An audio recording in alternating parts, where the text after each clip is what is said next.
President Donald Trump expanded his 50% steel and aluminum tariffs to include more than 400 different product categories. Products like fire extinguishers, butter knives, spray deodorants, which are considered derivative steel and aluminum products, are now included.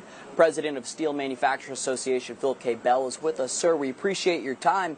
What is your reaction to this move to expand the steel and aluminum tariffs to include these different products? Was it a smart move? Will it help the steel and aluminum industry, sir? Well, good morning, Daniel, and we think it's a great move. The one thing I can say about the president is when it comes to the domestic steel industry, he gets it. And by expanding these tariffs to include these over 400 derivative products, what he's doing is he is preventing bad actors and others from circumventing the tariffs that he's already had on crude steel production. So this is a good thing. It also provides some protection for the entire steel supply chain, not just the primary steel producers, and it helps our customer base and encourages them to buy more domestic steel.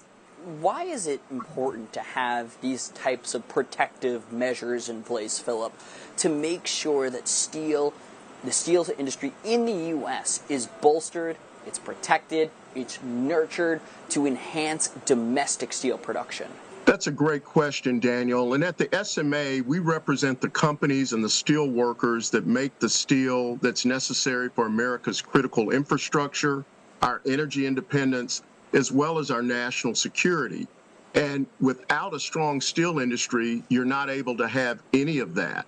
And what we're trying to do is to make sure that the steel that's used in our critical bridges and roads, in our energy distribution systems, and for our defense applications is made in America by Americans. And these tariffs will help prevent countries from just selling through a 25% tariff on crude steel, and instead it will encourage people to look to America first to buy the steel for these very critical applications. Not only that, Philip, but a strong American steel industry means more good, strong, well-paying jobs. So when the president puts a move like this, how does this actually affect the workers who are in the steel industry?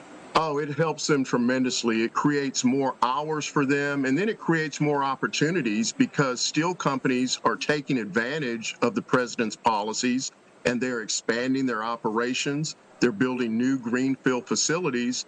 And then when we look at some of the elements of the big, beautiful bill with the permanent 21% tax rate, with tax credits for new investments, the ability to immediately write off equipment purchases, all of this creates an environment where the steel industry is going to be providing more good-paying jobs. And quite frankly, Daniel, you've never heard anyone say the steel industry doesn't pay a living wage.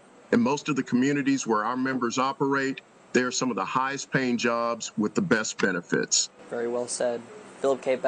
President of the Steel Manufacturers Association. We appreciate your time here with us on One American News today. Thank you so much. Thank you very much. Take care.